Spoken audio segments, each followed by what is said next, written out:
Hello guys, আপনারা ইউটিউবের একটা নতুন সমস্যায় পড়ে থাকতে পারেন। আপনারা যখন ইউটিউবটিকে ওপেন করে নিয়ে যে কোনো একটি ভিডিও এখানে প্লে করে নিচ্ছেন, ধরুন আমি এখানে এই ভিডিওটি প্লে করে নিলাম এবং ভিডিওটি প্লে করে নেওয়ার সাথে সাথে দেখুন এখানে কিন্তু আপনারা যেভাবে শর্টস দেখেন সেই শর্টসের মতোই কিন্তু এখানে প্লে হচ্ছে, অর্থাৎ 9:16 রেশিওতে কিন্তু এখানে প্লে হচ্ছে। শুধুমাত্র এই ভিডিওটি নয়, দেখুন আমি এখান থেকে ব্যাক করে নিচ্ছি এবং যে কোনো ভিডিও আমি এখান থেকে যদি ব্যাক করে নিই, ধরুন আমি নিচের দিকে স্ক্রল করে নিচ্ছি, যে কোনো একটি ভিডিও এখানে প্লে করে নিচ্ছি। দেখুন এই ভিডিওটি প্লে করলাম এবং সেখানে দেখতে পাচ্ছেন এখানে কিন্তু ফুল স্ক্রিনে এখানে শো করছে, অর্থাৎ 16:9 রেশিওতে না শো করে 9:16 রেশিওতে কিন্তু এখানে ভিডিওটি শো করছে। এবং যখনই আপনারা এখানে ব্যাক করে নিচ্ছেন তারপরেই কিন্তু এখানে প্রবলেমটি ফিক্স হচ্ছে। তো আপনাদেরও যদি এই প্রবলেমটি হয়ে থাকে তাহলে কিন্তু আজকের এই ভিডিওটি আপনাদের জন্য।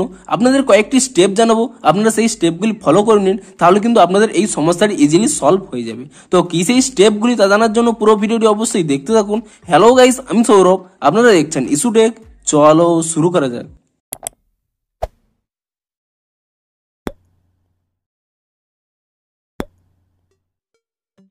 ভিডিওটি শুরুতেই জানিয়ে দিই, আজকের এই ভিডিও যদি আপনাদের একটু হেল্পফুল বলে মনে হয় অবশ্যই একটু লাইক করে দিন এবং এই চ্যানেলে যদি আজই নতুন এসে থাকেন এখনই চ্যানেলটিকে সাবস্ক্রাইব করে রাখুন ইউটিউবে যে কোনো নতুন সমস্যার সমাধানের ভিডিও দেখার জন্য।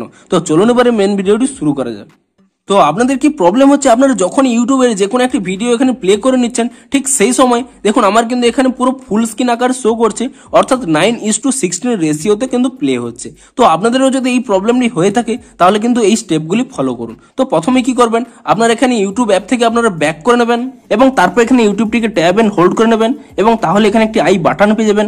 আপনি সেই আই বাটনের উপরে ক্লিক করে নেবেন এবং তাহলে এখানে নিচের দিকে যদি স্ক্রল করে নেন এখানে একটি অপশন পেয়ে যাবেন স্টোরেজ ইউজেস বলে।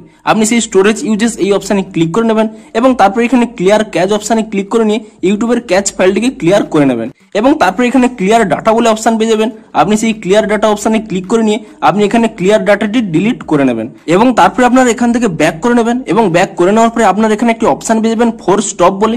আপনি সেই ফোর স্টপ অপশনে ক্লিক করে নিয়ে এখানে কিন্তু ফোর স্টপ করে নেবেন এবং ফোর স্টপটি করে নেওয়ার পরে তারপরে আপনার এখান থেকে ব্যাক করে নেবেন এবং আপনাদের প্লে স্টোর অ্যাপটিকে ওপেন করে নেবেন এবং প্লে স্টোর অ্যাপটিকে ওপেন করে নেওয়ার পরে আপনি এখানে সার্চ করে নেবেন ইউটিউব বলে এবং ইউটিউব বলে সার্চ করে নেওয়ার পরে আপনি এখানে চেক করে নেবেন যে ইউটিউবের কোনো নতুন আপডেট এসেছে নাকি। যদি ইউটিউবের কোনো নতুন আপডেট এসে থাকে আপনি তৎক্ষণাৎ ইউটিউবটিকে নতুন ভার্সনে আপডেট করে নিন এবং ইউটিউবটিকে নতুন ভার্সনে আপডেট করে নেওয়ার পরে আপনারা এখান থেকে ব্যাক করে নেবেন এবং আপনাদের মোবাইলটিকে একবার সুইচ অফ করে নেবেন এবং মোবাইলটি সুইচ অফ করে নেওয়ার পরে আপনারা পুনরায় মোবাইলটিকে রিস্টার্ট করে নেবেন এবং তাহলেই কিন্তু আপনাদের প্রবলেমটি সলভ হয়ে যাবে। এবং তারপরে আপনাদের এখানে ইউটিউবটি ওপেন করিয়ে আমি যে কোনো একটি ভিডিও প্লে করিয়েও আপনাদের দেখিয়ে দিচ্ছি। দেখুন আপনাদের কিন্তু প্রবলেমটি সলভ হয়ে যাবে। দেখুন আমি কিন্তু এই ভিডিওটি এখানে প্লে করে নিচ্ছি এবং আপনারা দেখতেই পাচ্ছেন এখানে কিন্তু ভিডিওটি প্লে হয়ে যাচ্ছে, অর্থাৎ আপনাদের কিন্তু সমস্যাটি সলভ হয়ে যাবে। তো এভাবেই কিন্তু আপনাদের এই সমস্যাটির সমাধান করতে পারবেন। তো ভিডিওটি যদি একটু হেল্পফুল বলে মনে হয় অবশ্যই একটি লাইক করে দিন। দেখা হচ্ছে আরো কোনো নতুন সমস্যার সমাধানের ভিডিওর সাথে। Thanks for watching.